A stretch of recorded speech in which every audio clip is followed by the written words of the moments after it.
Hello everyone, welcome to home science classes. Home science classes में आपका स्वागत है। कैसे हैं आप? आशा करती हूँ अच्छे होंगे, खुश होंगे, मस्त होंगे और पढ़ाई कर रहे होंगे। आपको पता है कि हम डिस्कस कर रहे हैं टेक्सटाइल को। आज हमारी टेक्सटाइल की 19वीं क्लास है, जिसमें हम डिस्कस करने वाले हैं कुछ भारत के परंपरागत वस्त्र हमारे रह गए थे, जिसको हमने लास्ट क्लास में डिस्कस किया था। कल आपकी क्लास नहीं हो पाई थी। आज आपकी 19वीं क्लास है। जो 18 नंबर की हमारी क्लास हुई थी, मतलब जो हमारा प्रैक्टिस सेट नंबर 18 था, 18 था, उसमें हमने भारत के परंपरागत वस्त्रों के बारे में चर्चा किया था। आज की जो आपकी क्लास है, इसमें हम कुछ भारत के परंपरागत वस्त्र रह गए थे, उनके बारे में चर्चा करेंगे। साथ ही साथ हम कुछ स्लीव्स के बारे में चर्चा करेंगे, पॉकेट के बारे में कुछ बातें समझेंगे। तो कुछ आपके इम्पोर्टेंट क्वेश्चन इन्हीं तीनों टॉपिक से लिए गए हैं, उन्हीं को आज हम डिस्कस करने वाले हैं। आज के जो आपके क्वेश्चन मिलेंगे, ये सारे के सारे आपको नए ही क्वेश्चन मिलेंगे। आज ही आपको बता दे रहे हैं कि जो हमारी कल की क्लास होगी, उसमें हम जैसे जो हमारे टक्स हैं, डॉट्स हैं, इनके बारे में हम चर्चा करेंगे। कुछ क्वेश्चन इनसे भी डिस्कस करेंगे। बहुत ज़्यादा नहीं, फिर भी 6-6, 10-10 क्वेश्चन ऐसे ही। साथ ही साथ हमें देखना है, हमारे वस्त्रों के रख-रखाव से संबंधित कुछ प्रश्नों को डिस्कस करना है। तो कल की हमारी जो क्लास होगी, इसी पर डिपेंड होगी पूरी की पूरी। आज की जो क्लास होगी, उसमें हम स्लीव्स, पॉकेट और कुछ हमारे भारत के जो परंपरागत वस्त्र रह गए हैं, उनके बारे में हम डिस्कस करेंगे। उम्मीद है कि जो भी नए पॉइंट हैं, आप उन्हें नोट डाउन ज़रूर करेंगे और लास्ट में मुझे आप ये बताइएगा, आपने कितने क्वेश्चन सही किए? आज आपके प्रश्नों की जो श्रृंखला रहने वाली है, वो पूरे के पूरे 50 रहेगी। तो आप हमें लास्ट में ये बताइएगा कि आपने 50 में से कितने क्वेश्चन सही किए हैं और हम बढ़ते हैं अपने आज के पहले क्वेश्चन की तरफ। पहला क्वेश्चन है आपका, ढाका के मलमल के गुणों में शामिल नहीं है। जो ये आपका ढाका का मलमल है, ढाका के मलमल की हम 3 विशेषताओं को देखते हैं। सबसे पहले उन्हीं 3 विशेषताओं पर बात करते हैं। इसमें आपका एक अलग से है, जो अलग से है, सबसे पहले क्वेश्चन को हल करने से पहले ही आपके लिए क्वेश्चन क्या, कि पहले तो हमें इसका आंसर देखना होगा ये कि जो हमारा ढाका का मलमल है, उसमें कौन-सा गुण नहीं है? क्या शबनम नहीं है? वक़्त हवा नहीं है? आब ए रवा नहीं है या फिर कम ख्वाब नहीं है? तो जो हमारा ढाका का मलमल है, कल हमने इसके बारे में देखा था, कल नहीं, जो हमारी परसों की क्लास हुई थी, कल तो हमारी क्लास ही नहीं हो पाई थी। तो जो हमने परसों की क्लास में देखा था, उसमें ये देखा था कि ढाका का जो मलमल है, वो किस रंग के कपड़े पर बनता है, किस धागे से कढ़ाई होती है, क्या विशेषताएँ हैं इसकी। इन सारी बातों पर हमने चर्चा किया था। तो उसमें हमने देखा था कि जो ढाका के मलमल का गुण होता है, उसमें आपका शबनम आता है। शबनम के साथ-साथ वफ़्त हवा आता है। वफ़्त हवा के साथ-साथ आब-ए-रवा भी आता है। ये जो आपका किम ख्वाब है या कम ख्वाब है, कम ख्वाब को ही हम किम ख्वाब के नाम से भी जानते हैं। तो ये नाम आपने कहाँ पर सुना था? ये नाम आपने सुना था जो हमारे बनारस अर्थात उत्तर प्रदेश में ही आपका एक जिला है बनारस। वहाँ की सबसे प्रसिद्ध क्या है? ब्रोकेड। तो उसी ब्रोकेड में हमने इसका नाम सुना था क्या? किम ख्वाब या फिर कम ख्वाब, ठीक? अब आपके लिए प्रश्न ये है कि ये जो शबनम है, इसका अर्थ क्या होता है? वक़्त हवा इसका अर्थ क्या होता है? आब-ए-रवा इसका अर्थ क्या होता है? इन तीनों का अर्थ हमें बताइएगा। इसी में से किसी एक का अर्थ होता है ओस की बूँद के समान, हवा के समान। इसी में आपका इसका भी अर्थ बताइए। चारों का आप हमें अर्थ एक लाइन से बताएँगे कि किसका क्या अर्थ होता है, किसका क्या अर्थ होता है, ठीक? ये आपसे डायरेक्ट क्वेश्चन पूछा जाता है कि शबनम का अर्थ है। हमने आपको क्वेश्चन भी करवाया है कि किस तरह से यहाँ से क्वेश्चन पूछा जाता है। तो आप हमें बताएँगे शबनम का अर्थ, आप हमें बताएँगे वक़्त हवा का अर्थ, आप हमें ये बताएँगे कि आब-ए-रवा का क्या अर्थ होता है, साथ ही साथ कम ख्वाब या फिर जिसे हम कीम ख्वाब के नाम से जानते हैं, उसको बताएँगे, ठीक? आपको ये पता चल गया कि ये जो ऊपर के तीनों हैं, ये तीनों के तीनों आपके किसके हैं? ढाका के मलमल के हैं। जबकि हम बात करेंगे कमख्वाब की, तो ये विशेषता आपकी ब्रोकेड में आती है। ठीक? चलिए, बढ़ते हैं अगले क्वेश्चन नंबर 2 पर। छोटे-छोटे फूलों के समूह को कहा जाता है, क्या कहा जाता है? तोरेदार कहा जाता है, जतार कहा जाता है, फुलवार कहा जाता है या फिर पन्ना हजारे कहा जाता है। छोटे-छोटे फूलों के समूह, बड़े-बड़े फूलों के समूह। ये तो जो छोटे-छोटे फूल के समूह हैं, इन्हें हम फुलवार के नाम से जानते हैं। और आप हमें ये बताइए कि ये जो आपका फुलवार है, जो आपका तोरेदार है, जतार है या फिर जो आपका पन्ना हजारे है, ये किसमें आपको देखने को मिलता है? क्या ये सारे नाम पन्ना हजारे जो है या फिर जो आपका फुलवार है, साथ ही साथ जो आपका जतार है, तोरेदार है, ये किसमें आपको देखने को मिलता है? क्या ढाका के मलमल में देखते हैं? क्या आप ये इसमें ढाका के मलमल हो गया या फिर आपका जो जैसे फुलकारी हो गया उसकी विशेषता है, चिकनकारी में आपको ये देखने को मिलता है।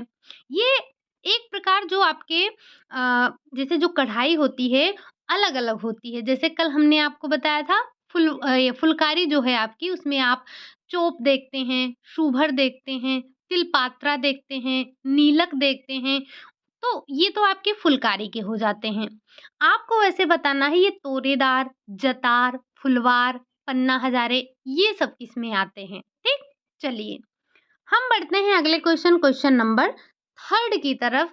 क्या पूछ रहा है आपसे तीसरा क्वेश्चन? पूछ रहा है कि फूलों का जाल बना होता है, ये जो फूलों का जाल बना है किसमें बना है? क्या फुलवार में है, पन्ना हज़ारे में है या फिर बूटेदार में है या फिर जतार में है? तो ध्यान रखिएगा, जब हम फूलों के जाल की बात करते हैं, तो ये आपको जतार में देखने को मिलता है। और आपको बताना है कि ये जो आपने चारों देखा या जो अभी हमने पीछे देखा, ये सारे एक ही में बनाए जाते हैं। किस में बनाए जाते हैं, ये आपको बताना है, ठीक? चलिए, अगला क्वेश्चन है क्वेश्चन नंबर 4। ढाका का मलमल जाना जाता है। ढाका का मलमल आपने बहुत सुना है, इसकी काफ़ी विशेषताएँ सुनी हैं। क्या विशेषताएँ हैं? क्यों? क्या ये अपनी सूक्ष्मता के लिए जाना जाता है? कोमलता के लिए जाना जाता है? बारीकी के लिए जाना जाता है या फिर उपरोक्त सभी? तो हमें पता है ना कि ढाका का जो मलमल है, इतना प्रसिद्ध क्यों है?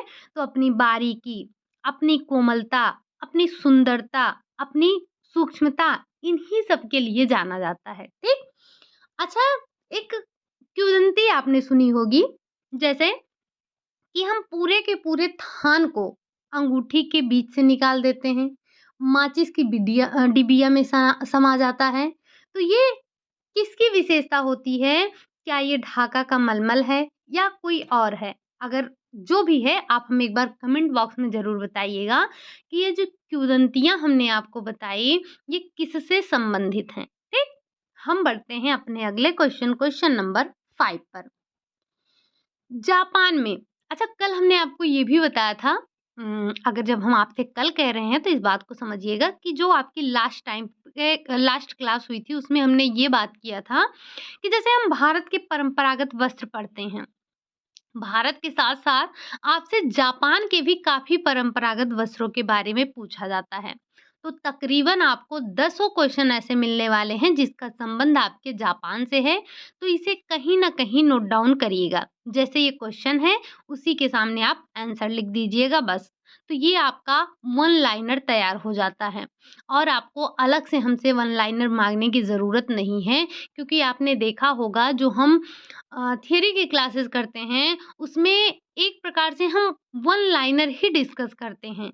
तो थोड़ा-सा अपनी तरफ से भी एफर्ट्स लगाइए कि थियरी की क्लासेस भी हुई हैं हमारी, प्रैक्टिस साथ-साथ चल रही है, तो आपको अपने हाथों से वन लाइनर नोट्स बनाने की कोशिश करनी चाहिए, ठीक?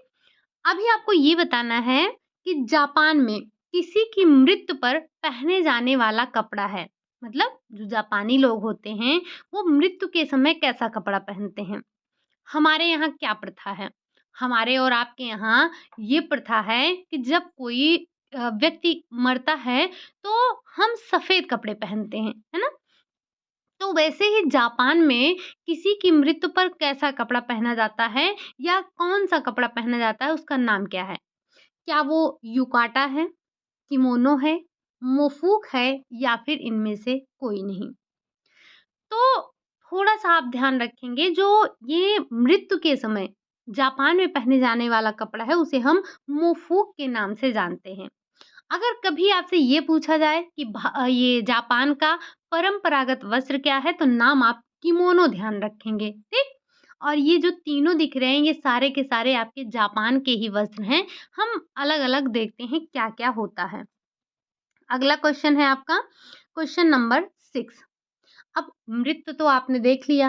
अब ये बताइए कि जो शादी के समय, मतलब जापान में शादी के समय पहने जाने वाला कपड़ा क्या है? जैसे हम क्या कहते हैं, लहंगा पहनते हैं, साड़ी पहनते हैं। हमारे यहाँ शादियों में यही सब तो पहना जाता है। तो आपको बताना है कि जो जापान में शादी के समय पहनते हैं, क्या पहनते हैं? क्या वो युकाटा होता है? क्या वो शिरोमाकु होता है?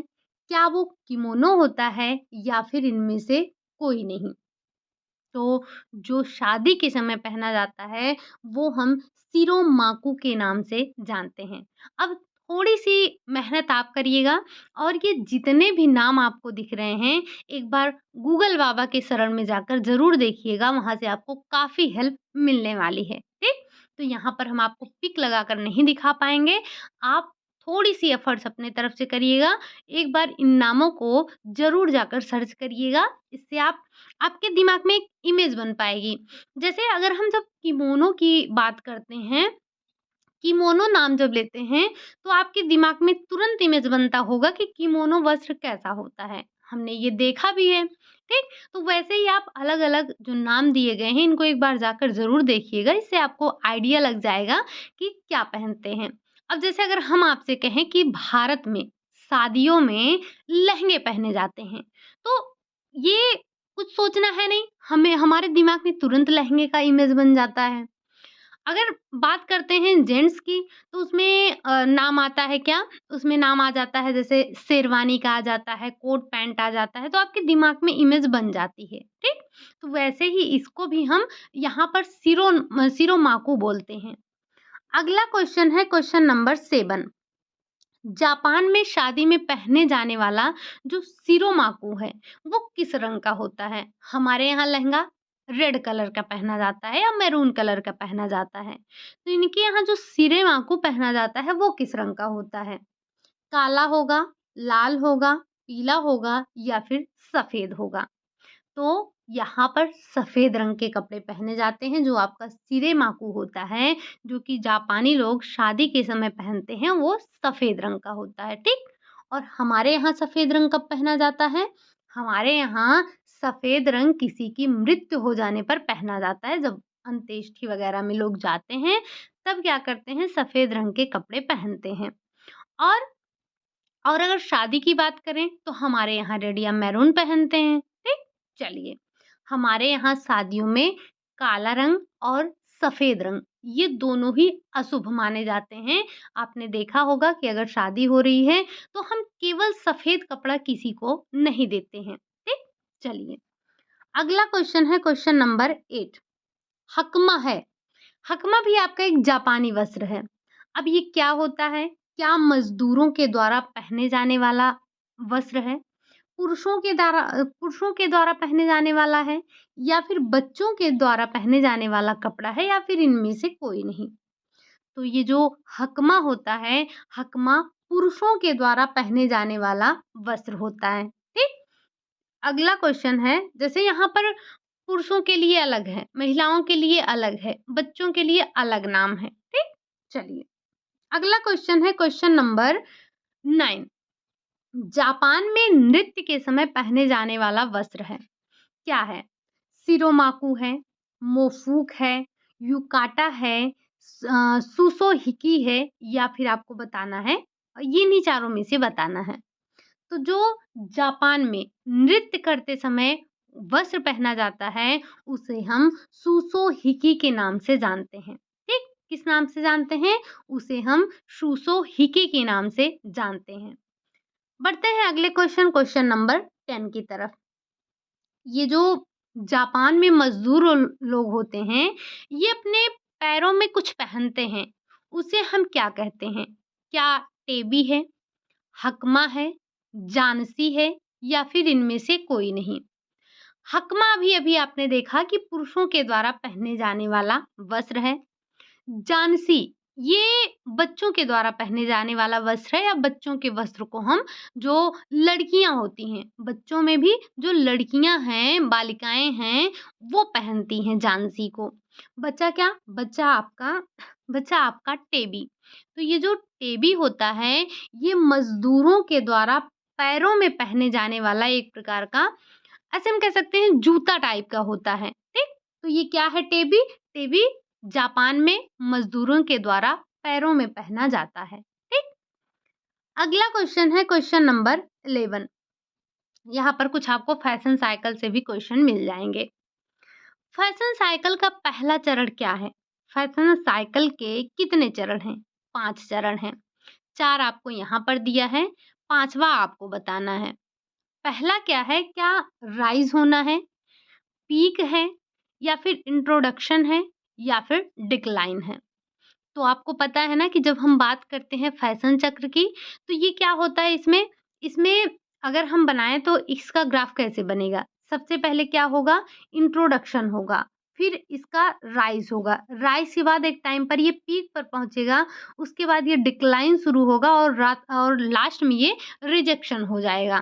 तो इसके 5 चरण होते हैं फैशन साइकिल के, जो इसमें पहला चरण होता है वो आपका इंट्रोडक्शन होता है। अब पाँचों चरण को एक बार क्रम से लगा दीजिएगा, ठीक? बढ़ते हैं अगले क्वेश्चन नंबर 12 की तरफ। फैशन साइकिल के अंतिम चरण को बताना है। क्या राइज है, डिक्लाइन है, रिजेक्शन है या फिर इनमें से कोई नहीं? तो जब हम बात करते हैं फैशन साइकिल के पहले चरण की, तो उसमें आपका आता है इंट्रोडक्शन। इंट्रोडक्शन के बाद राइज, राइज के बाद आपका पीक पर पहुंचता है, पीक पर जाने के बाद डिक्लाइन होने लगता है और डिक्लाइन होने के बाद ये रिजेक्शन में आ जाता है। तो हमारा जो लास्ट चरण है वो होता है आपका रिजेक्शन। पांचों हमने आपको पहले ही कहा लिखने के लिए, उम्मीद है कि अभी तक आपने लिख ही दिया होगा। बढ़ते हैं अगले क्वेश्चन नंबर 13। फैशन का काम कब शुरू हुआ? क्या 15वीं शताब्दी में शुरू हुआ, 16वीं शताब्दी में शुरू हुआ, 18वीं शताब्दी में शुरू हुआ या फिर ये 19वीं शताब्दी में शुरू हुआ? तो जब हम बात करते हैं फैशन के काम की शुरुआत की, तो इसकी शुरुआत जो हुई थी वो आपकी 19वीं सदी में हो गई थी। कब हुई थी? 19वीं सदी में इसकी शुरुआत हो गई थी। ठीक? अगला क्वेश्चन है आपका क्वेश्चन नंबर 14। कहा जा रहा है, ये आपके फैशन थियरी के क्वेश्चन मिलेंगे आपको 2-4, तो थोड़ा इनको भी ध्यान रखिएगा। जब हम बात करते हैं फैशन जो है, जब फैशन जो है वो अमीर लोगों से होता हुआ गरीब लोगों तक आता है तो उसे क्या कहते हैं? जैसे जो फैशन है वो पहले अमीर से होकर गरीब की तरफ आता है, तो वो कैसा फैशन होता है? सबसे पहले ध्यान रखिएगा, फैशन की कितनी थियरी हैं? 3 थियरी। कौन-कौन सी? ट्रिकल डाउन, ट्रिकल अप और ट्रिकल अक्रॉस।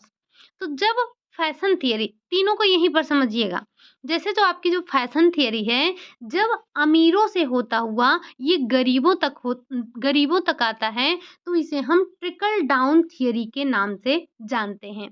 लेकिन जब यही गरीबों से होता हुआ अमीरों की तरफ जाता है, तो उसे हम ट्रिकल अप कहते हैं। और जब ये ना तो पहले अमीर और ना ही पहले गरीब, मतलब दोनों लेवल पे ये बराबर जाता है, अमीर के पास भी और गरीब के पास भी। तो इसे हम कहते हैं ट्रिकल अक्रॉस थियरी। ठीक? ये आपकी 3 थियरियाँ हैं किसकी? फैशन साइकिल की, और इन्हें तीनों को ध्यान रखना है। तो जब हम बात करते हैं कि जो हमारा फैशन है वो अमीर से होता हुआ अर्थात ऊपर से नीचे की तरफ आता है, तो इसे हम ट्रिकल डाउन के नाम से जानते हैं। ठीक? चलिए, अगला क्वेश्चन है, क्वेश्चन नंबर 15 है, ट्रिकल डाउन थियरी का प्रतिपादन कब हुआ था? 1890 में, 1895 में, 1899 में या फिर 1880 में? तो ये जो आपकी ट्रिकल डाउन का मतलब जो पहली थियरी आपने देखी थी, कौन सी? अमीरों से गरीबों की तरफ। तो ट्रिकल डाउन थियरी का जो प्रतिपादन हुआ था वो 1899 में हुआ था। ठीक। अगला क्वेश्चन है आपका, question number 16, trickle up theory का प्रतिपादन कब हुआ? 1899 में, 1895 में, 1960 में या फिर 1970 में? तो जो ट्रिकल अप थियरी है मतलब गरीबों से होता हुआ फैशन जब अमीरों तक जाता है तो ये आपका क्या कहलाता है?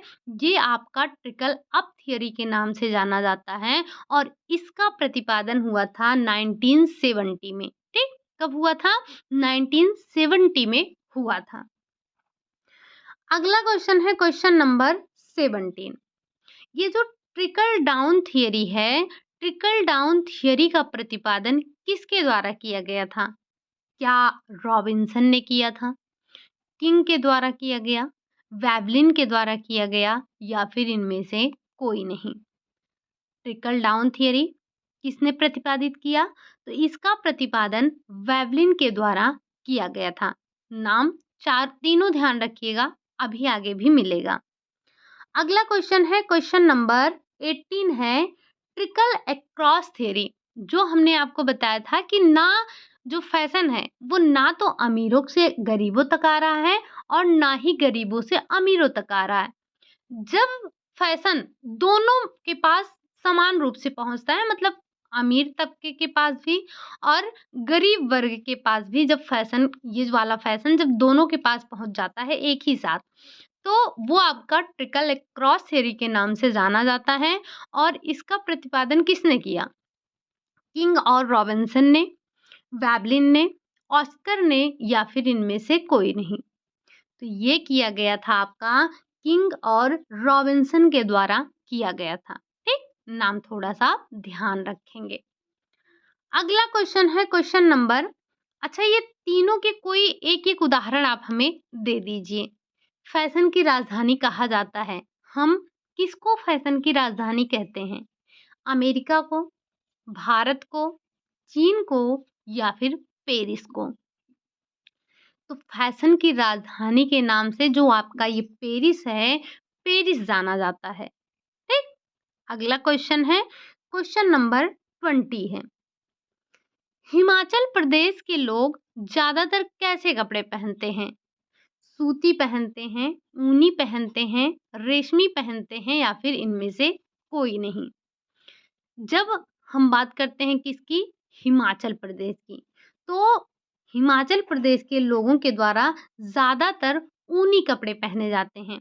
कैसे कपड़े? ज़्यादातर ऊनी कपड़े पहने जाते हैं। क्या कोई रीज़न बता सकता है इसका? हम बढ़ते हैं अगले क्वेश्चन, क्वेश्चन नंबर 21 की तरफ।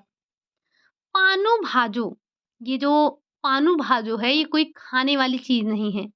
पानो भाजू जो है आपका ये एक परंपरागत वस्त्र है जो कि पहना जाता है किसके द्वारा? गुजरात में, जापान में, गोवा में या फिर मद्रास में? तो जो हमारे भारत का सबसे छोटा राज्य अर्थात गोवा है, वहाँ का जो पारंपरिक वस्त्र है वो है आपका पानु भाजो। क्या है? पानु भाजो। ठीक। अगला क्वेश्चन है, क्वेश्चन नंबर 22। ये कुछ क्वेश्चन रह गए थे इम्पोर्टेंट, जिनको आपको कहीं न कहीं नोट डाउन कर लेना है कि भारत के सिल्क हब के रूप में जाना जाता है किसे? पंजाब को, बिहार को, कर्नाटक को या फिर कश्मीर को? तो भारत के सिल्क हब के रूप में हम जानते हैं कर्नाटक को।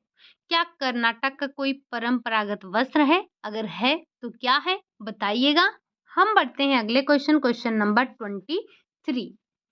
इन्नाफी, इन्नाफी और फानेक ये कहाँ की महिलाओं के द्वारा पहने जाने वाला वस्त्र है? ये जो आपका इन्नाफी है और जो फानेक है, ये नाम ध्यान रखिएगा, टेट और सीटेट इनका बहुत ही एक प्रकार से कह सकते हैं, ये जो आपके इन्नाफ़ी और फ़ानेक हैं, ये टेट और सीटेट के एक प्रकार से फ़ेवरेट क्वेश्चनों में आते हैं, क्योंकि इनका ज़िक्र आपके एनसीईआरटी के बुकों में हिस्ट्री या फिर हिस्ट्री के बुकों में आपको मिल जाता है। और साथ ही साथ ये आपका भारत का परंपरागत वस्त्र है, तो ये हमें तो पहनना ही है, क्योंकि हम पढ़ रहे हैं होम साइंस। तो जो ये इन्नाफ़ी है और फ़ानेक है, क्या ये गुजरात की महिलाओं के द्वारा पहना जाता है? या फिर मध्य प्रदेश की महिलाओं के द्वारा पहना जाता है? मणिपुर की महिलाओं के द्वारा पहना जाता है या फिर नागालैंड के महिलाओं के द्वारा पहना जाता है? तो ध्यान रखेंगे, ये आपके जो मणिपुर है, मणिपुर के महिलाओं के द्वारा इन्नाफ़ी और फ़ानेक पहना जाता है। इन्नाफ़ी और फ़ानेक पहना जाता है। अगला क्वेश्चन है क्वेश्चन नंबर 24। 4.5 मीटर की धोती, जो ये 4.5 मीटर की, ऐसे ही कल आपने एक नाम सुना था महाराष्ट्र में, हम महाराष्ट्र की एक साड़ी है, वो आपकी 9 मीटर की होती है। तो वैसे ये 4.5 मीटर मतलब 4.5 मीटर का धोती है। साड़ी मत समझिएगा, धोती जो कि पुरुषों के द्वारा पहना जाता है। ये कहाँ का है? क्या मिज़ोरम के जो पुरुष हैं वो पहनते हैं? जो मणिपुर के पुरुष हैं वो पहनते हैं? या जो त्रिपुरा की पुरुष हैं वो पहनते हैं? या फिर जो मेघालय के पुरुष हैं वो पहनते हैं? तो जो 4.5 मीटर की धोती है वो पुरुषों के द्वारा पहनी जाती है। और ये कितना होता है? ये 4.5 मीटर का। मणिपुर के जो पुरुष हैं वो इस धोती को पहनते हैं। अगला क्वेश्चन है क्वेश्चन नंबर 25। पूरन। पूरन भी आपका एक प्रकार का वस्त्र है। ये कहाँ की महिलाओं का पसंदीदा वस्त्र होता है या कहाँ की महिलाएं इसको पहनती हैं? क्या नागालैंड की महिलाएं पहनती हैं? मणिपुर की महिलाएं पहनती हैं? मिजोरम की महिलाएं पहनती हैं? या फिर जो त्रिपुरा की महिलाएं हैं वो पहनती हैं? तो जब हम बात करते हैं पूरन, पूरन आपके ये जो मिज़ोरम की महिलाएँ हैं, मिज़ोरम की महिलाओं का पसंदीदा वस्त्र होता है, ठीक? अगला क्वेश्चन है क्वेश्चन नंबर 26। रिगनई, ये भी आपका एक वस्त्र है, जो कि कहाँ पर पहना जाता है या कहाँ का ये वस्त्र है? उत्तर प्रदेश, पंजाब, बंगाल या फिर त्रिपुरा? तो वैसे तो नाम से ही आपको पता चल गया होगा कि हमारे उत्तर प्रदेश, बंगाल, पंजाब, हमने यहाँ सबके भारत के परंपरागत जो वस्त्र हैं उनके बारे में ज़िक्र किया, लेकिन ये रिगनई नाम कहीं पर नहीं सुना। तो ये जो आपका रिगनई वस्त्र होता है, ये त्रिपुरा में पहने जाने वाला वस्त्र होता है। कहाँ पर?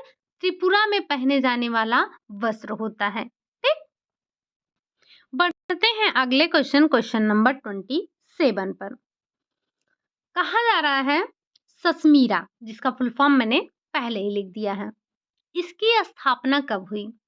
क्या ये 10 जनवरी 1950 को हुई, 12 जनवरी 1950 को हुई, या फिर 18 जनवरी 1950 को हुई, या फिर 25 जनवरी 1950 को हुई? अगर आपको याद हो तो ये जो हमारा ससमीरा है, ससमीरा की स्थापना हुई थी कब? 12 जनवरी 1950 को। इसका फुल फॉर्म क्या है? कई बार हमने आपसे पूछा है, इसको कहीं ना कहीं नोट डाउन जरूर करिएगा। फुल फॉर्म है synthetic and art silk mills research association. ठीक।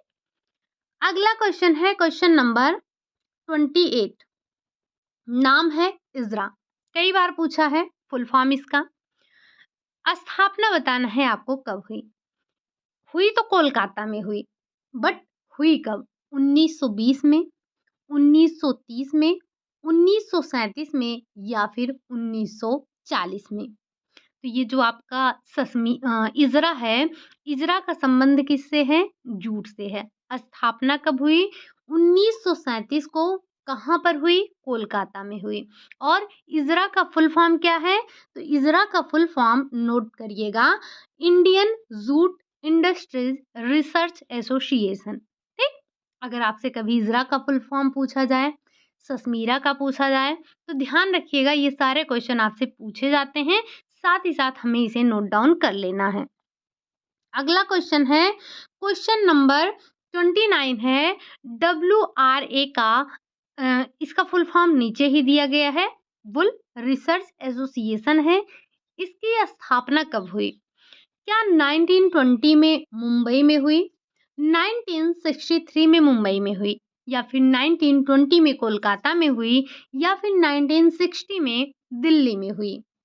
तो जब हम बात करेंगे किसकी, WRA अर्थात वुल रिसर्च एसोसिएशन की, तो ये आपका WRA का फुल फॉर्म है। इसकी स्थापना हुई थी 1963 को, कहाँ पर? मुंबई में। ठीक, नाम ध्यान रखिएगा, नए हैं। अगला क्वेश्चन है आपका क्वेश्चन नंबर 30, कह रहा है अत्रा ITRA इसकी स्थापना कब हुई? 1940, 1945, 47 या फिर 1950? तो जब हम बात करते हैं ATIRA, इसकी स्थापना हुई थी आपकी कब? 1947 को, कहाँ पर? इसका फुल फॉर्म ध्यान रखेंगे तो आपको वैसे भी पता चल जाएगा कहाँ पर। इसका फुल फॉर्म है Ahmedabad textile industries research association. कहाँ पर स्थापना हुई थी? तो नाम में ही है आपका अहमदाबाद। इसका फुल फॉर्म भी आपसे पूछा जाता है, तो 2 क्वेश्चन ना करके हम साथ ही साथ इसको भी याद करते हुए चलेंगे। अत्रा, बत्रा, जूट का आपका क्या है? इजरा, सस्मीरा, ये सारे फुल फॉर्म आपको ध्यान रखने हैं। ये सारे के सारे आपके टेक्सटाइल से ही रिलेटेड हैं। अगला क्वेश्चन है आपका बत्रा, BTRA, इसकी स्थापना कब हुई? 1940 में हुई, 1945 में हुई, 1947 में हुई, या फिर 1954 में हुई? फुल फॉर्म क्या है? सबसे पहले तो फुल फॉर्म ही ध्यान रखिए, बॉम्बे टेक्सटाइल रिसर्च एसोसिएशन। ठीक, क्या है? Bombay textile research association. स्थापना इसकी कब हुई? तो इसकी स्थापना हुई 1954 में, मतलब 1954 में। कहाँ पर? बॉम्बे में। जब आप इसका फुल फॉर्म ध्यान रखेंगे तो आपको याद रहेगा कि इसकी स्थापना कहाँ पर हुई है, क्योंकि इसके नाम में ही इसकी जगह का नाम दिया गया है। अगला क्वेश्चन है क्वेश्चन नंबर 32, बच्चों के लिए सबसे उपयुक्त आस्तीन मानी जाती है।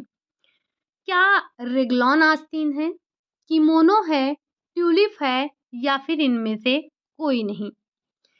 बच्चों के लिए जो सबसे उपयुक्त आस्तीन होती है वो कौन सी मानी जाती है? रेगलॉन मानी जाती है। रेगलॉन आस्तीन जो है ये बहुत ही आरामदायक होती है, बच्चों के लिए सबसे उपयुक्त भी मानी जाती है। अगला क्वेश्चन है क्वेश्चन नंबर 33, किस प्रकार के आस्तीन में कंधे वाले हिस्से से ही झालरनुमा कपड़ा जोड़ा जाता है? क्या कैप स्लीव में ऐसा होता है, पफ स्लीव में ऐसा होता है, अम्ब्रेला स्लीव में ऐसा होता है, या फिर इनमें से कोई नहीं? तो जो आपका ये अम्ब्रेला स्लीव होता है, अम्ब्रेला स्लीव्स में ही आपके जो आस्तीन में कंधे वाले हिस्से से ही झालरनुमा हम कपड़ा लगाते हैं। किसमें? अम्ब्रेला स्लीव्स में। ये सारे के सारे आपके स्लीव्स के ही नाम दिए गए हैं। अगला क्वेश्चन है क्वेश्चन नंबर 34, वो कौन सा आस्तीन का प्रकार है जिसमें सिर्फ आर्म का ऊपरी हिस्सा ही ढका होता है?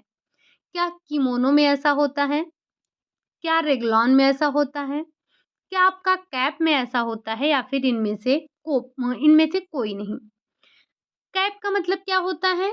कैप का मतलब होता है टोपी। और आपको पता है कि जो हमारा कैप स्लीव है वो बिल्कुल हमारे सिर्फ जो आर्म का ऊपरी हिस्सा होता है उसी को ही ढकता है। तो ये जो आपका कैप स्लीव्स है ये आपके आस्तीन के सिर्फ आर्म के ऊपरी हिस्से को ही ढकने का कार्य करता है। जबकि आपको किमोनो में पता है कि इसमें लंबे लंबे बाजू होते हैं। रेगलॉन रेगलॉन बच्चों के लिए सबसे उपयुक्त होता है, जो कि कंधों से ही लेकर मतलब इसमें कंधे से ही लेकर कपड़ा जोड़ा जाता है। ठीक, अगला क्वेश्चन है क्वेश्चन नंबर 35, किस प्रकार की आस्तीन में एल्बो तक फिटेड होता है, उसके बाद उसमें फ्रिल जोड़ा जाता है? क्या ये कैप स्लीव में होता है, पफ में होता है या फिर फ्रिल स्लीव में होता है और या इनमें से कोई नहीं? तो जब हम बात करते हैं फ्रिल जोड़ने की, तो फ्रिल मतलब जो झालर होता है, झालर, फ्रिल, इसको हम सजावट के लिए इस्तेमाल करते हैं। तो जो आपका ये फ्रिल स्लीव है, फ्रिल स्लीव में ही आस्तीन में जो फ्रिल स्लीव होता है, इसमें हम एल्बो तक ही फिटेड, ये एल्बो तक ही आपका फिटेड होता है, उसके बाद इसमें हम फ्रिल जोड़ते हैं, ठीक? अगला क्वेश्चन है क्वेश्चन नंबर 36। किस प्रकार के आस्तीन के दोनों ओर चुन्नटें पड़ी होती हैं, मतलब ऊपर और नीचे दोनों तरफ, और साथ ही एक पफ भी जुड़ा होता है? क्या ये पैगोडा स्लीप की बात हो रही है?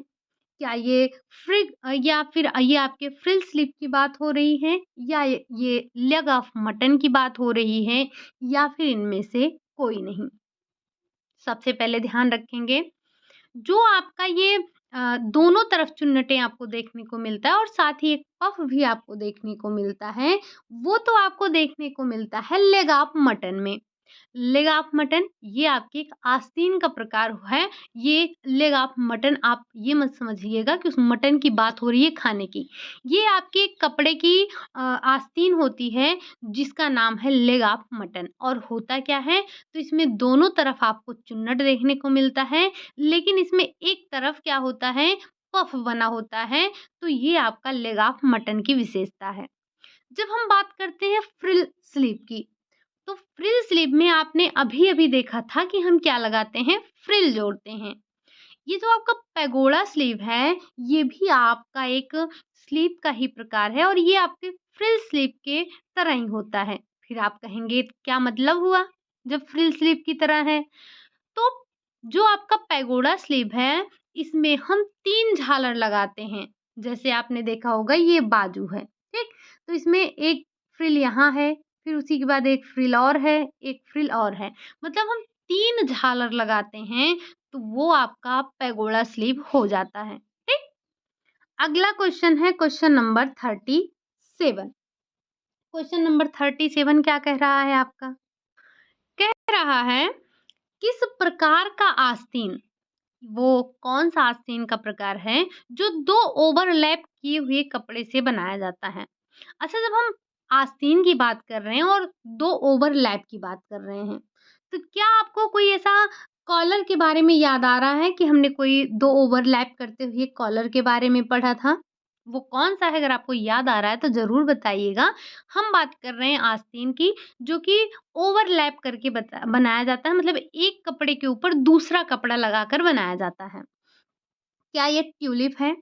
क्या ये लैंटर्न है, अम्ब्रेला है या फिर इनमें से कोई नहीं? तो अगर आपने पढ़ा होगा तो हम बात करते हैं ट्यूलिप की। जो ट्यूलिप आस्तीन होती है वो ओवरलैपिंग करके बनाई जाती है। मतलब एक 2 ओवरलैप करके एक कपड़े को बनाया जाता है, ठीक? ये भी जो आपका अम्ब्रेला है, अभी-अभी आपने देखा था, लैंटर्न भी आपका एक क्या होता है, आस्तीन का प्रकार होता है। जैसे आपने पहले देखा होगा तो जो लालटेन बनाया जाता था, लालटेन में हम क्या करते थे, ये ऐसे कुछ इस तरह सा हमारा ऐसे इसका मुँह थोड़ा-सा सकड़ा होता था और कुछ इस तरह का बनाया जाता था। लैंप ना बन जाए, कुछ इस तरह का आपका लालटेन बनाया जाता था। तो हम जब बात करते हैं किसकी, लालटेन की या लैंटर्न की, तो ये ऐसे बनाया जाता है। कैसे? इस तरह से, जो कि अभी इस्तेमाल नहीं होता है, कहीं-कहीं आपको देखने को मिलेगा। जो शो पीस होती हैं, शो पीस में आपको देखने को मिलेगा, क्योंकि अभी मिट्टी के तेल का इस्तेमाल तो होता नहीं है। सबके घरों पर लाइट हो गई है, सोलर वाला हो गया है, तो हम इसका इस्तेमाल नहीं करते हैं, ठीक? तो ये भी एक बाजू का ही प्रकार होता है, इसी तरह से कुछ मिलती-जुलती आपकी बाजू होती है। तो ये भी आपका एक कह सकते हैं आस्तीन का ही प्रकार है। अगला क्वेश्चन है क्वेश्चन नंबर 38। निम्नलिखित में कॉलर का प्रकार है, पीटर पैन कॉलर, चौरस कॉलर, गोल कॉलर या फिर उपरोक्त सभी? कॉलर का प्रकार आपने पढ़ा है, ये सारे के सारे आपके कॉलर के ही प्रकार होते हैं, चाहे हम पीटर पैन कॉलर की बात करें, चौरस कॉलर की बात करें या फिर गोल कॉलर की बात करें, ये सभी के सभी आपके कॉलर के ही प्रकार होते हैं। ठीक, तो ये था आपका क्वेश्चन नंबर 38। बढ़ते हैं अगले क्वेश्चन, क्वेश्चन नंबर 29 पर। कह रहा है रोल कॉलर। अच्छा, कॉलर वाला टॉपिक तो हमने पढ़ रखा है ना, अगर आपने नहीं देखा है तो एक बार जाकर थ्योरी की क्लास जरूर लीजिएगा। रोल कॉलर जो होता है वो किस प्रकार का कॉलर है? क्या ये आपका स्टैंड कॉलर है, फ्लैट कॉलर है, गिरा कॉलर है या फिर अपरिवर्तनीय कॉलर है? जब हम बात करते हैं स्टैंड कॉलर की, मतलब ये जो आपका रोल कॉलर है, आपका रोल कॉलर एक प्रकार का ये स्टैंड कॉलर होता है और स्टैंड कॉलर को हम परिवर्तनीय कॉलर कहते हैं, क्योंकि आपका जो स्टैंड कॉलर है वो आपकी मर्जी पर डिपेंड करता है, आप उसमें परिवर्तन कर सकते हैं, उसे खड़ा कर सकते हैं, गिरा सकते हैं। तो ये जो आपका रोल कॉलर है ये स्टैंड कॉलर का प्रकार है, जबकि जब हम बात करते हैं फ्लैट कॉलर तो आप इसमें चेंज नहीं कर सकते हैं। फ्लैट कॉलर को ही हम गिरा हुआ कॉलर कहते हैं, आप परिवर्तनीय कॉलर के नाम से भी जानते हैं। अगला क्वेश्चन है क्वेश्चन नंबर 40, स्टैंड कॉलर। ये जो आपका स्टैंड कॉलर है हम इसे और किस नाम से जानते हैं? क्या इसे हम रसियन कॉलर कहते हैं, नेहरू कॉलर कहते हैं, मैड्रिन कॉलर कहते हैं या फिर उपरोक्त में से सभी? आपसे पूछा जाता है, एक बहुत ही फेमस क्वेश्चन है और हमने भी ये क्वेश्चन करवाया है कि मैड्रिन क्या है? क्या ये एक प्रकार की आस्तीन है, कॉलर है या और क्या है? तो आपको पता है कि मैड्रिन एक प्रकार का कॉलर होता है जो कि स्टैंड कॉलर का ही उदाहरण होता है। स्टैंड कॉलर को ही हम Russian collar, Nehru collar, mandarin collar इन सभी नामों से चाइनीज आपके कॉलर, इन सभी नामों से हम स्टैंड कॉलर को ही जानते हैं। अगला क्वेश्चन है क्वेश्चन नंबर 41। किस प्रकार के कॉलर में कॉलर की लंबाई काफी ज्यादा होती है? क्या आपका फ्लैट कॉलर है, सॉल कॉलर है, सेलर कॉलर है या फिर इनमें से कोई नहीं? ये जो आपका सबसे लंबा, मतलब लंबाई में कुछ ऐसे ऐसे नुकीला टाइप का कुछ होता है, बड़ा सा होता है, ये जो होता है आपके जो सॉल कॉलर है, ये सॉल कॉलर की बात हो रही है। ये आपका काफी काफी लंबा होता है, लंबाई इसकी सबसे ज्यादा होती है। फ्लैट कॉलर आपने देखा कि हम गिरे हुए कॉलर को ही फ्लैट कॉलर, अपरिवर्तनीय कॉलर के नाम से जानते हैं।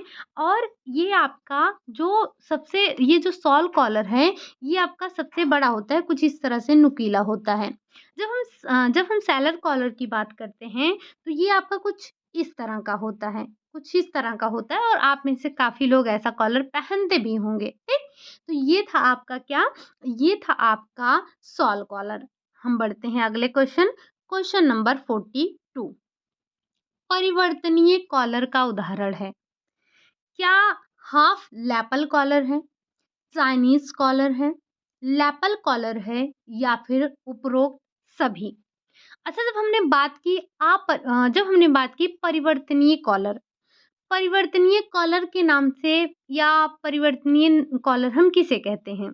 जो आपका स्टैंड कॉलर होता है, स्टैंड कॉलर को ही हम परिवर्तनीय कॉलर कहते हैं।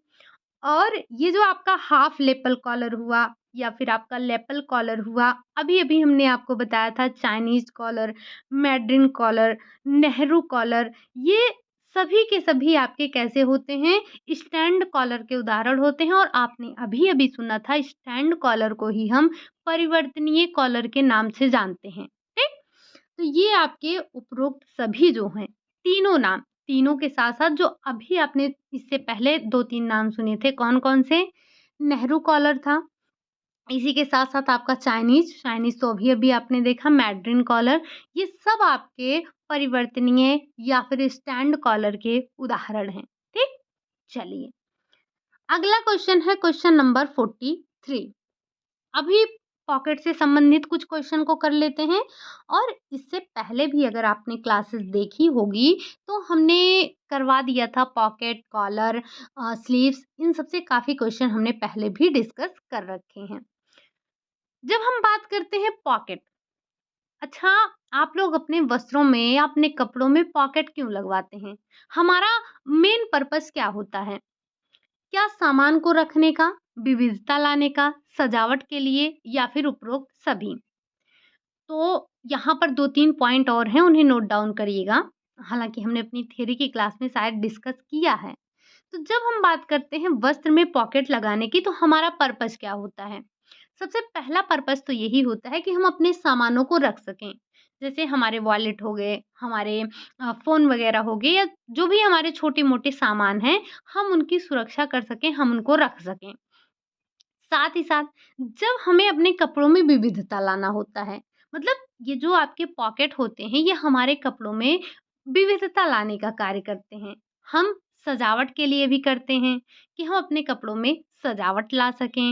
इन सभी उद्देश्यों से हम अपने पॉकेट को लगाते हैं अपने वस्त्रों में।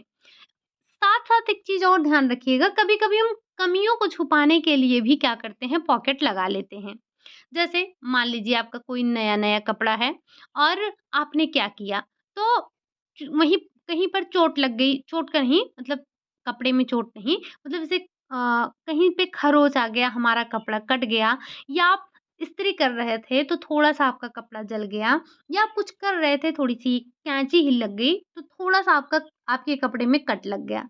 कपड़ा आपका महँगा था, नया भी था, सस्ता होता तो हम उसको फेंक देते। तो हम करते क्या हैं कि एक पॉकेट वहाँ पर लगवा देते हैं। हमारे कपड़े का दोष भी छिप जाता है, हमारे कपड़े की सुंदरता भी बढ़ जाती है, हमारे कपड़े में विविधता भी आ जाती है, तो कई फ़ायदे हो जाते हैं। ऐसे जब हम कढ़ाई की बात करते हैं, तो वहाँ पर भी इस चीज़ को हम आप देख सकते हैं कि कढ़ाई का उद्देश्य क्या होता है, कपड़ों में सजावट लाना, विविधता लाना, कपड़े को अलग बनाना या फिर कमियों को छुपाना। अभी जैसे ये कट लगा था, आप यहाँ पर क्या कर सकते थे, हम पढ़ रहे हैं पॉकेट तो हमने पॉकेट की बात कर दी। हम अभी यहीं पढ़ रहे होते कढ़ाई, तो हम ये बोल देते कि हम यहाँ पर कढ़ाई कर देंगे, कोई अच्छा-सा फूल बना देंगे या कोई भी कुछ भी कढ़ाई कर देंगे, जिससे हमारे कपड़ों में विविधता आ जाएगी, हमारे कपड़े में जो कमी थी वो दूर हो जाएगी, ठीक? तो पॉकेट लगाने के ये सारे के सारे उद्देश्य होते हैं, उपरोक्त सभी आपका यहाँ पर राइट आंसर हो जाएगा, ठीक? चलिए। अब बढ़ते हैं हम अगले क्वेश्चन नंबर 44। हुडी पॉकेट या फिर जो मफ पॉकेट है, इसको किस नाम से जाना जाता है? क्या आप इसे फनी पॉकेट के नाम से जानते हैं, कंगारू पॉकेट के नाम से जानते हैं, बेल्ट पॉकेट के नाम से जानते हैं या फिर लिंक पॉकेट के नाम से जानते हैं? हुडी पॉकेट, मफ पॉकेट, ये सारे के सारे आपके जो नाम हैं, ये कई नामों से हम जानते हैं किसे, जो कंगारू पॉकेट होता है। अच्छा, जब हम कंगारू पॉकेट की बात करते हैं तो ये आपने देखा होगा जिसमें हमारे दोनों हाथ आसानी से आ जाते हैं और हमारे पेट वाले हिस्से पर ये लगा होता है, ठीक? क्या आपने ये जो कंगारू पद्धति है, चाइल्ड डेवलपमेंट में ये नाम आपने सुना था? अगर सुना था तो क्या? बढ़ते हैं अगले क्वेश्चन नंबर 45 पर। फनी पॉकेट, फनी पॉकेट को और किस नाम से जानते हैं? बेली पॉकेट, बेल्ट पॉकेट, दोनों या फिर इनमें से कोई नहीं। बेसिकली ये जो फनी पॉकेट हैं, ये हम लोग नहीं पहनते हैं। आपने ये ज़्यादातर देखा होगा जो बाहर से लोग आते हैं हमारे यहाँ घूमने के लिए। अभी आपने देखा होगा महाकुंभ चल रहा था, तो यहाँ पर आपने काफ़ी जो लोग महाकुंभ के आस-पास होंगे या जो लोग राम मंदिर के आस-पास होंगे, अर्थात अयोध्या और इलाहाबाद के लोग, उन्होंने जो आपकी ये विदेशी लोग आते हैं, उनके पास ये फनी पॉकेट आपने देखा होगा।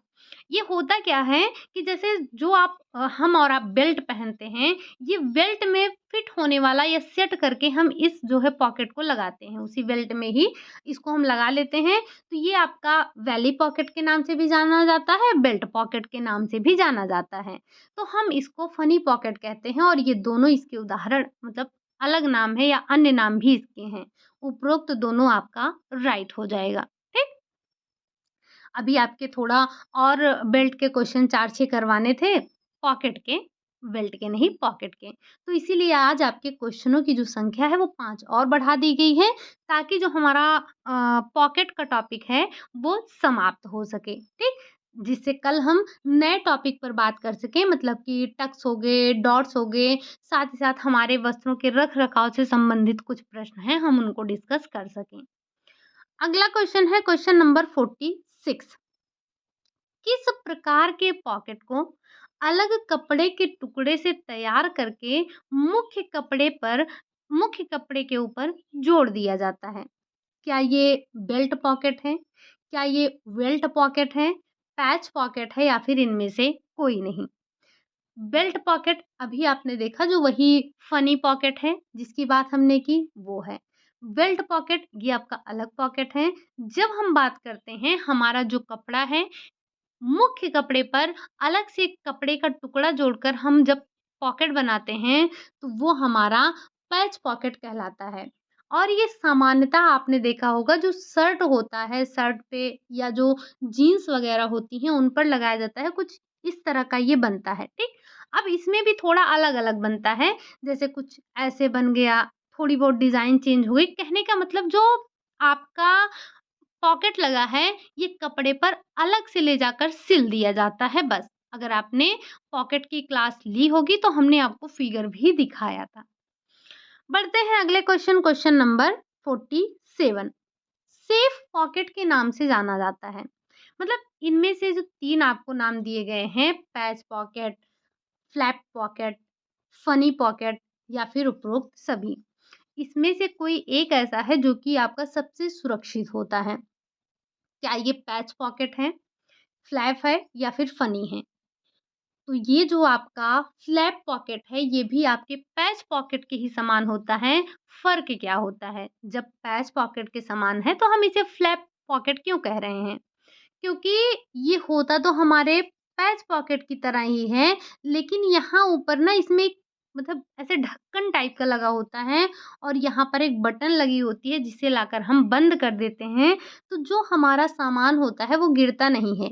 या फिर आपने ये समस्या अक्सर देखी होगी, जो लोग पैच पॉकेट पहनते हैं, वो जो मतलब उनके शर्ट की अगर हम बात करें तो शर्ट में जो पैच पॉकेट लगा होता है, उससे उनका सामान बहुत जल्दी गिर जाता है।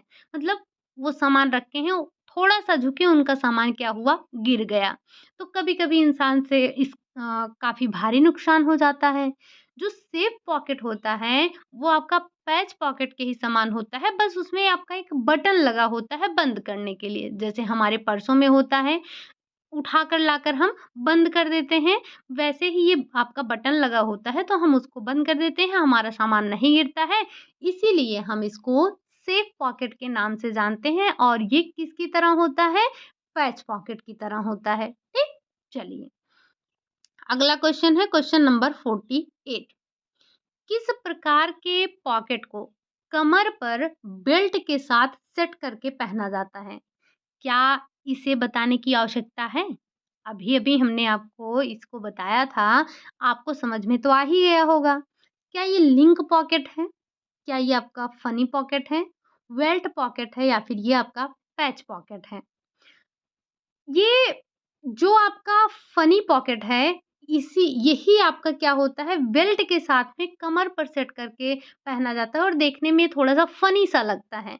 इसीलिए हम इसको फनी पॉकेट के नाम से जानते हैं, बेली पॉकेट के नाम से जानते हैं, बेल्ट पॉकेट के नाम से जानते हैं, ठीक? और हमने आपको बताया कि ये आपको ज़्यादातर जो विदेशी लोग आते हैं, आपने देखा होगा, उनके पास हमें देखने को मिलता है। बाकी आपने लिंक पॉकेट, ये जो आप जीन्स वगैरह में, जैसे बनाना तो नहीं आता है, कोशिश करते हैं, ऐसे नहीं बनता है। कुछ इस तरह से आपका पैंट होता है और यहाँ पर कुछ कट लगा होता है ना, तो ये जो आपका साइड में एकदम बिल्कुल सामने की तरफ जो दोनों जेब होता है, वो आपके लिंक पॉकेट के समान होता है, ठीक?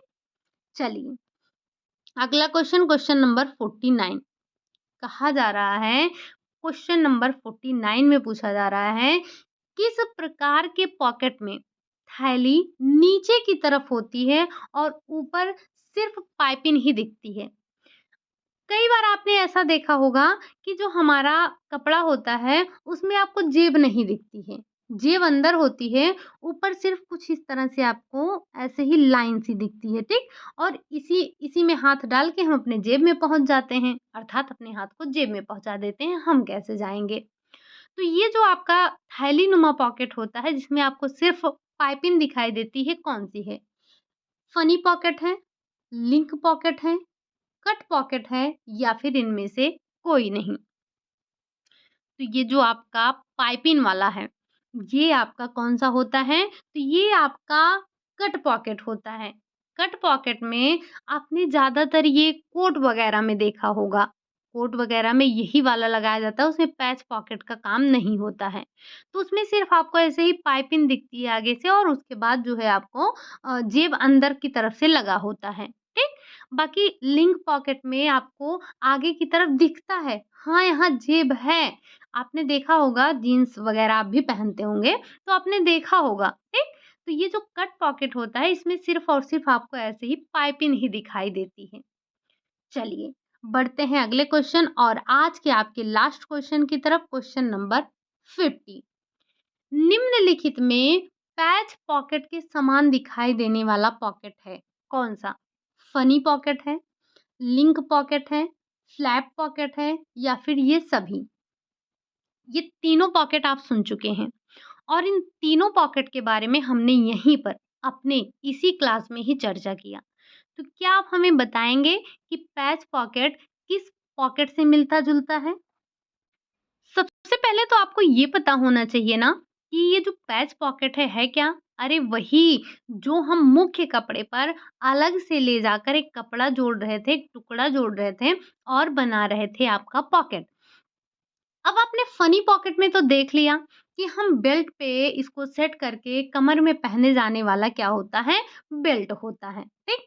लेकिन जब हम लिंक पॉकेट की बात करते हैं, तो ये आपने देखा फिर से एक बार कोशिश कर लेते हैं बनाने की, शायद बन जाए, नहीं बना और ही गड़बड़ हो गया। फिर से कोशिश कर लेते हैं, नहीं बना, कोई बात नहीं। आप लोग पैंट देखे हैं, जाकर देख लीजिएगा। जब आप पैंट पहनेंगे, सामने से जो जेब दिखेगी, वही आपकी लिंक पॉकेट है, ठीक? फ़नी पॉकेट, लिंक पॉकेट ये दोनों हो गया, बचा आपका पैच पॉकेट। तो ये जो फ्लैप पॉकेट है, ये आपके पैच पॉकेट के ही समान समान होता है और हमने बताया क्या जब समान ही है, फ़र्क क्या है? फ़र्क यही इतना है कि वो आपका उसमें ढक्कन-सा लगा होता है मतलब बंद किया होता है, सामान आपके गिरने की कोई समस्या नहीं होती है, सामान आपका गिरता नहीं है, आपको कोई टेंशन लेने की आवश्यकता नहीं है।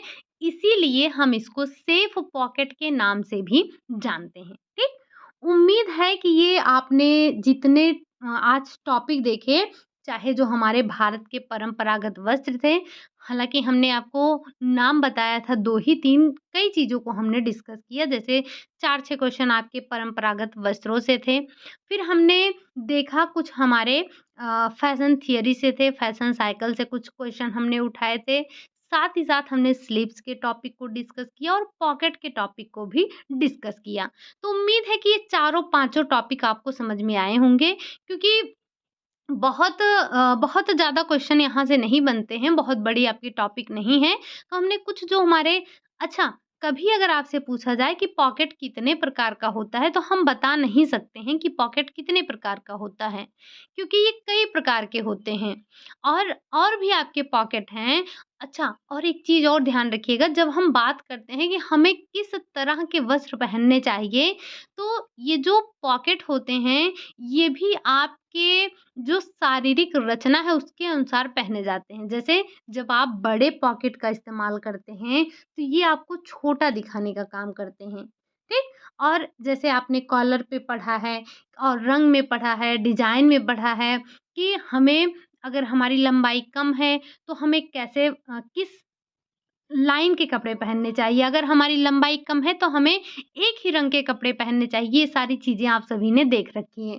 हालाँकि अभी हम आगे डिस्कस करेंगे कि किस व्यक्ति के लिए किस लाइन के कपड़े पहनने चाहिए, किस तरह के कपड़े पहनने चाहिए, ये सारी चीज़ों को अभी हम आगे थोड़ा-थोड़ा डिस्कस करेंगे। फिर भी आपको बता दें कि आपकी क्लास बहुत ज़्यादा नहीं बची है, ठीक?